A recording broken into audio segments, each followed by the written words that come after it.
Je vous souhaite très bonne et heureuse année 2025 à travers vous donc à tout le personnel travaillant à l'institution présidente du FASO. Je souhaite que 2025 soit une année pleine de santé pour vous, votre famille et vos proches, pour que vous puissiez donner le maximum de vous-même dans le travail pour le bonheur de notre peuple. Que 2025 soit une année où vous verrez tous vos projets donc couronnés de succès, de prospérité et surtout que tout au long de l'année, que Dieu guide donc notre action, nous protège et veille sur nous. Je souhaite aussi rappeler à tout un chacun que la lutte contre l'impérialisme doit être donc intégrée dans nos gènes maintenant. Ça doit être une lutte qui se mène de façon implacable et tous les jours. Parce que beaucoup de gens n'ont pas compris ce que c'est que cette lutte jusque-là. Nos vaillantes forces combattantes sont sur le terrain. Ils mènent le combat contre les valets manipulés, ces criminels qui écument nos campagnes tous les jours et tiennent bon pour amener la paix dans notre cher FASO. Autant ils le font, nos masses populaires laborieuses, que sont les agriculteurs, les éleveurs, se battent aussi également pour qu'on puisse atteindre l'autosuffisance alimentaire à travers donc l'accompagnement de tous les techniciens du ministère de l'Agriculture. C'est très important. Et autant qu'eux aussi se battent dans l'administration, nous devrons nous battre pour changer de mentalité. Cette décolonisation mentale, c'est la partie la plus difficile. Et c'est pour ça que nous tenons à vous rappeler constamment qu'il faut changer de mentalité, revenir à nos sources et nous battre. Et c'est ça aussi le combat contre l'impérialisme. Toutes les occasions nous sont offertes pour pouvoir comprendre l'impérialisme, ses manifestations.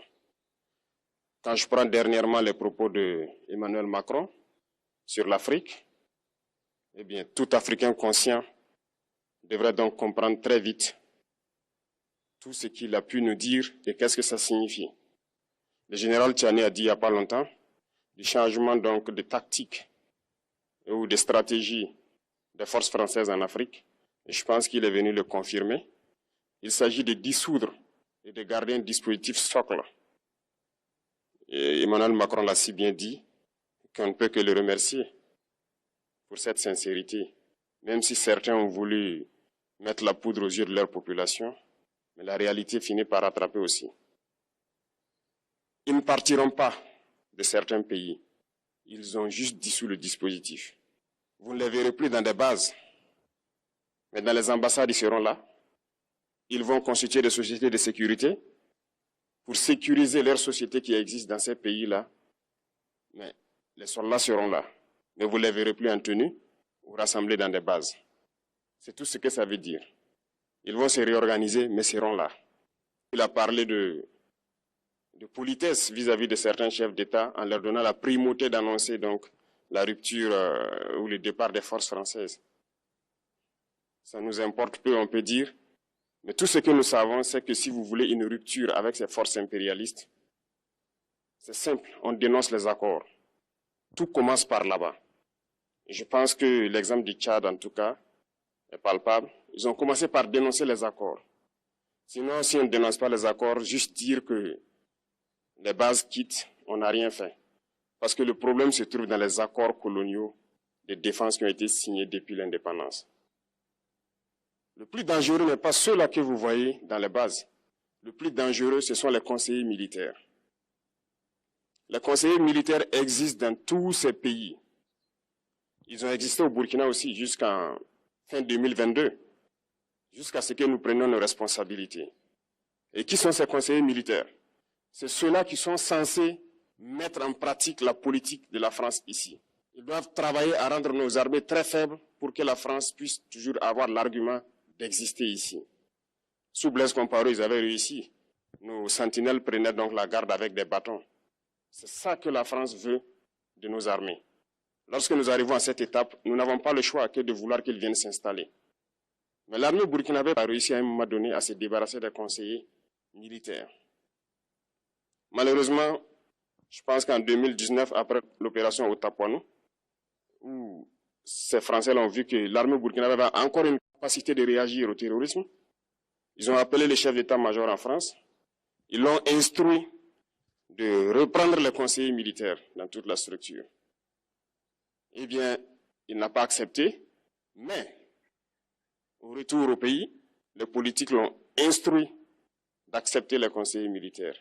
Et c'est là que les conseillers militaires sont revenus dans l'armée burkinabé en 2019.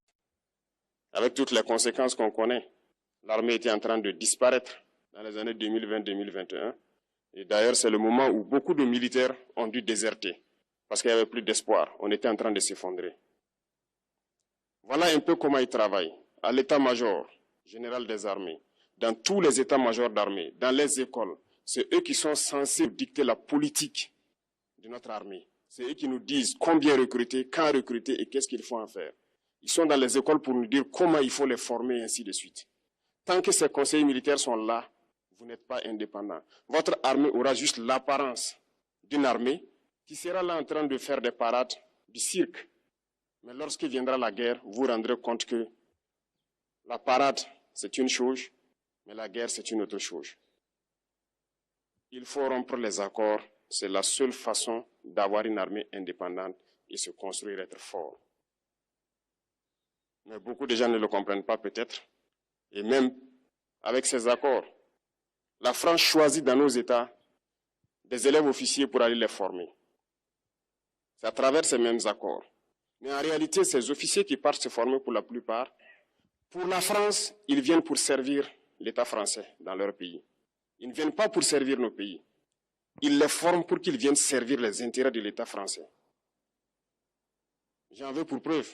Lorsque nous nous sommes révoltés, beaucoup d'officiers au Burkina qui ont été formés en France ont été immédiatement contactés pour leur dire que c'est le moment de se mettre en action parce que vous avez été formés pour ça, pour servir les intérêts de la France. La plupart de ces officiers nous ont rendu compte, nous avons pris acte et nous continuons de suivre. Lorsque un officier formé en France arrive dans son pays et par malheur meurt soit par accident ou bien sur le champ de bataille, en France, il y a une nuit d'hommage aux morts dans l'armée, comme partout ailleurs. À la nuit d'hommage aux morts, on cite le nom de l'officier en question et on dit « mort pour la France ». Il ne le forme pas pour servir son pays, il le forme pour servir leur État. Et dans beaucoup d'États africains, il y en a plein de ces officiers. Combien sont patriotes, Dieu le sait. C'est une leçon que Emmanuel Macron a donnée encore aux chefs d'État africains, de se rattraper et de pouvoir vraiment mener cette lutte contre l'impérialisme. Mais en plus de ça, il a aussi insulté tous les Africains dans ses propos. Il y a une partie qui a retenu mon attention, là où il parlait d'ingratitude. Et que l'ingratitude est une maladie non transmissible aux humains. Lui, il est humain, notre ingratitude n'est pas transmissible à lui. Voilà comment ce monsieur voit l'Afrique, voit les Africains. Nous ne sommes pas des humains à ses yeux. Peut-être que c'est lui qui n'est pas humain, il ne se met pas dans la classe des humains. Mais s'il y a bien un ingrat, c'est bien lui. Je pense que s'il n'est pas athée et qu'il prie, à chaque matin qu'il se réveille et qu'il prie, il devrait aussi prier les Africains. Parce que c'est grâce à nos ancêtres qu'il existe aujourd'hui une France. Il devrait nous prier. À ses yeux, nous ne devons pas être des humains, nous sommes plus que des humains. Ce sont des messages très forts qu'il passe. Moi, je pleure le peuple français. Mais quand même, il est bien pour l'Afrique. Il est un mal nécessaire pour nous. Ceux qui veulent se réveiller, se réveillent. Ceux qui ne veulent pas se réveiller, comme on le dit, on ne peut pas réveiller quelqu'un qui ne dort pas. Les Africains doivent se réveiller. Nous devons travailler à être indépendants, à faire au moins ce que nos peuples connaissent le bonheur. Et la lutte contre l'impérialisme, c'est ça. Il faut décoloniser les mentalités, prendre en compte toutes ces données-là, parce que le monde nous donne tellement d'exemples à voir. Pour eux, il n'y a pas de morale. Ils peuvent vous désigner aujourd'hui terroriste, mais demain, vous êtes un héros, par leur simple bouche. Ils décident de ce qu'ils font. Ils parlent de démocratie, mais ils se font eux-mêmes des coups d'État constitutionnels entre eux. Ils parlent des droits de l'homme, mais ils déciment des populations ailleurs. L'Africain doit se réveiller, l'Afrique doit se réveiller. Et le combat contre l'impérialisme est permanent. Je vous invite à incorporer ce combat, à travailler en sorte que nous soyons réellement indépendants, que nous soyons autosuffisants et que nous puissions nous développer, connaître le bonheur, ce à quoi notre peuple aspire.